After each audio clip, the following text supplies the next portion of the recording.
In this part of Module 5, we're talking about actually solving one-step equations. So here is an equation, x plus 4 is equal to 12. So we know it's a linear equation because it has an equal sign.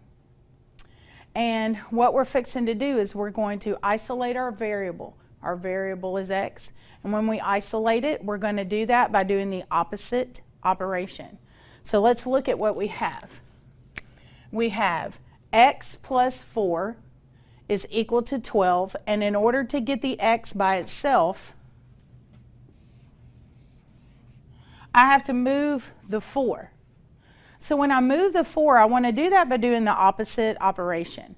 What is the opposite of this plus, this positive 4? That's right, it's subtraction.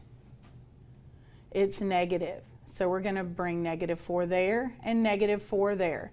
You have to remember that when you're working equations, you have to do one side and do it to the other. It's almost like this is a wall. So if you want to pretend that that is a wall, the equal sign, to divide it into left side and right side, do that.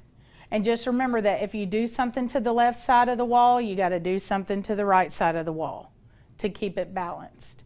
All right, so now let's look at what we have. I did not touch my x, so my x just comes down into my next step. When I have the positive 4 and the negative 4, that goes back to a property that says any number plus its inverse, its opposite, is equal to 0. So basically, those cancel out to be 0. Now I'm going to write plus 0 there, just so that you can be reminded the first time we do this that any number plus its opposite is 0. Technically, you don't have to have the 0 there, so if you don't want to put it there, you don't have to. I'm going to get rid of it in just a minute. Then I have a positive 12 and a negative 4. So those two have different signs. So when I do this, different signs means subtract, take the sign of the bigger number. So that gives me 8. And now, because I really did not need 0, he's just really holding a place, so we can basically cross him off. And we say that x is equal to 8. And that is our solution set, is 8.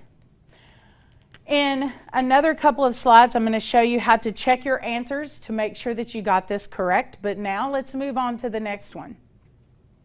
So on this one, it has negative 3 plus x is equal to negative 15. Well, a negative 3 is just like what operation?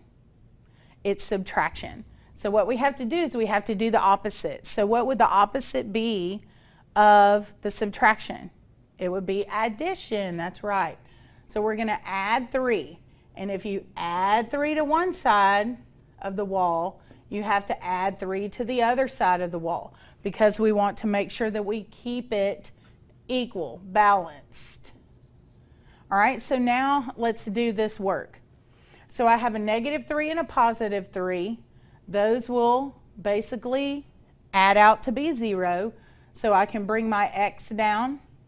This time I'm not going to put the 0 as a placeholder because I did it the first time just to show you, and that's all I was doing.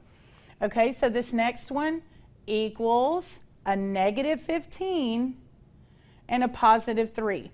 Remember, the rule says if you have different signs, you subtract and take the sign of the bigger number.